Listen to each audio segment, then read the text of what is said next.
ఇసుఫద్దీన్ కూడా మనతో ఉన్నారు బీఆర్ఎస్ నాయకులు. చెప్పండి అన్న, దీన్ని ఎట్లా చూస్తారు? మరి ఇక్కడ మైనార్టీలకు ఇచ్చిన హామీలు కాంగ్రెస్ ప్రభుత్వం ఏమేమి నెరవేర్చింది? ఏది ఏమైనా జూబ్లీ హిల్స్లో గెలిచేది బీఆర్ఎస్ పార్టీ. ఏ బస్తీకి వెళ్ళినా ఏ ఇంటికి వెళ్ళినా ప్రజలే చెప్తున్నారు, మేము కారు గుర్తు కోటేస్తామయ్యా, మీరు ఏం చెప్పినా మేము వినమని చెప్పే పరిస్థితులకు వచ్చింది. ఎందుకంటే బీఆర్ఎస్ పార్టీ చేసినటువంటి సంక్షేమ కార్యక్రమాలు ఇన్ని కావండి. షాదీ ముబారక్, గృహ రుణమాఫీ, మిషన్ భగీరథ, ఆసరా, హరితహారం, ఒంటరి మహిళలకు కూడా పింఛన్లు ఇచ్చినటువంటి ఘనత కేసీఆర్ గారికి దక్కింది. మరి అదే కాదు, కులాల వారికి చూసుకుంటే అన్ని కులాల వారికి, అన్ని మతాల వారికి సమాన రాయితీలను ఇచ్చే పరిపాలన చేశాడు.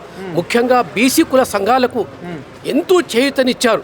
చాకలి, మంగలి, కుమ్మరి, కమ్మరి, వడ్రంగి, గొల్ల, కుర్మ, యాదవ, మేదరి, ముదిరాజ, గంగపుత్ర బేస్తా వంటి కులాలకు కూడా వారు ప్యాకేజీలు ఇచ్చి వాళ్ళ జీవితాలను చక్కబెట్టినటువంటి ఘనత మన కేసీఆర్ గారికి దక్కింది.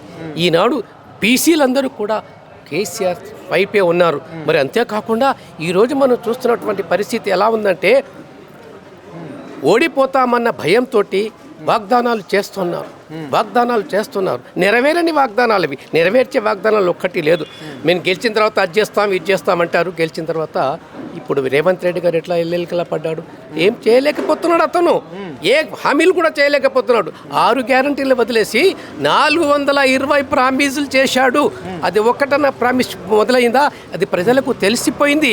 అందుకే నేను చెప్తున్నది ఒకే ఒక్క విషయం, జూబ్లీ హిల్స్లో మాత్రం తప్పకుండా మాగంటి గోపీనాథ్ ఒక నవ యువకుడు, విద్యావంతుడు, కళాకారుడు, సినీ రంగానికే వెన్నె తెచ్చినటువంటి వాడు గోపీనాథ్ గారు.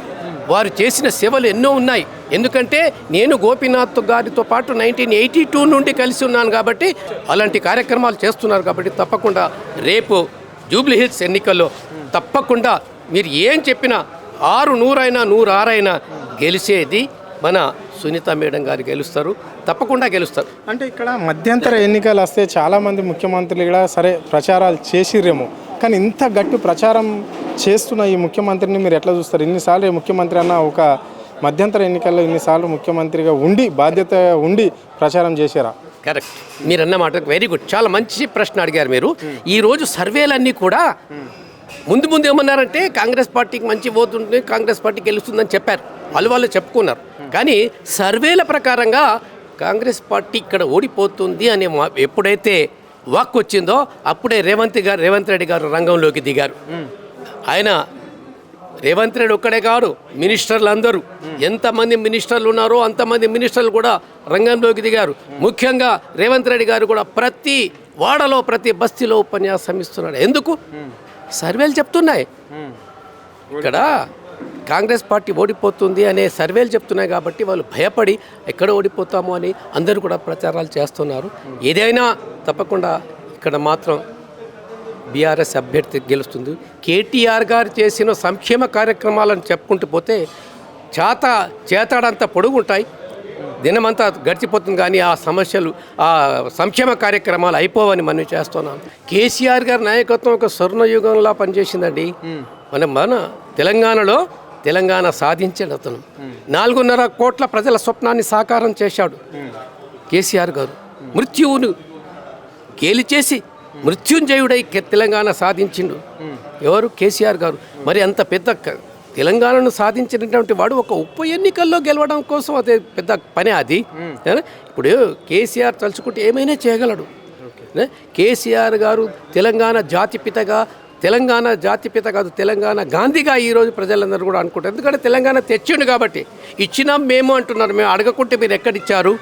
మేము అడిగి మొరబెట్టుకుని గీకుట్టినప్పుడు కూడా మీరు ఇవ్వలేక లేని స్థితిలో ఆ నిరాహార దీక్ష చేసి మృత్యువుకు చేరువుగా వెళ్ళిపోయి మృత్యువుతో కొట్లాడి తెలంగాణ సాధించినటువంటి ఘనత కేసీఆర్ గారికి దక్కింది. ప్రజలకు తెలుసు. తప్పకుండా ఇంతకుముందు ఎంతో మంది తెలంగాణ కోసం ప్రయత్నాలు చేశారు, స్వార్థంతో మధ్యలోనే వదిలేశారు. వాళ్ళంతా చేసినటువంటి ఘనత ఒకటికు కేసీఆర్ గారు సాధించాడు కాబట్టి ఈయన జాతిపితగా, తెలంగాణ జాతిపితగా పేరు సంపాదించుకున్నాడు. చివరిగా చెప్పండి, నవీన్ యాదవ్ నామినేషన్ రోజే గెలిచిపోయిండు అని చెప్పేసి కాంగ్రెస్ శ్రేణులు గట్టిగా నమ్ముతున్నారు. దాదాపుగా 30,000 ఓట్ల మెజార్టీతో గెలవబోతున్నాడు నవీన్ యాదవ్ అని చెప్పేసి ఇక్కడ వాళ్ళు అంటున్నారు. దీన్ని ఎట్లా చూస్తారు? కరెక్టే. ఇప్పుడు ఏమందే, నవీన్ యాదవ్ స్థానికుడు కాబట్టి చాలామంది ఆ రోజు ఈ యొక్క కార్యక్రమంలో పాల్గొన్నారు. ఆయన నామినేషన్లో సిటీ నుండి అన్ని ప్రాంతాల నుండి ఒక్కుమ్మడిగా జనమంతా ఒకేసారి వచ్చారు కాబట్టి ఆ జనాన్ని చూసి మేము గెలుస్తున్నాం అనుకున్నాం. వాపుని చూసి బలం అనుకుంటున్నారు కానీ అది వాపే బలం కాదు. తప్పకుండా కేసీఆర్ గారు గెలుస్తాడని నేను చెప్తున్నాను సార్.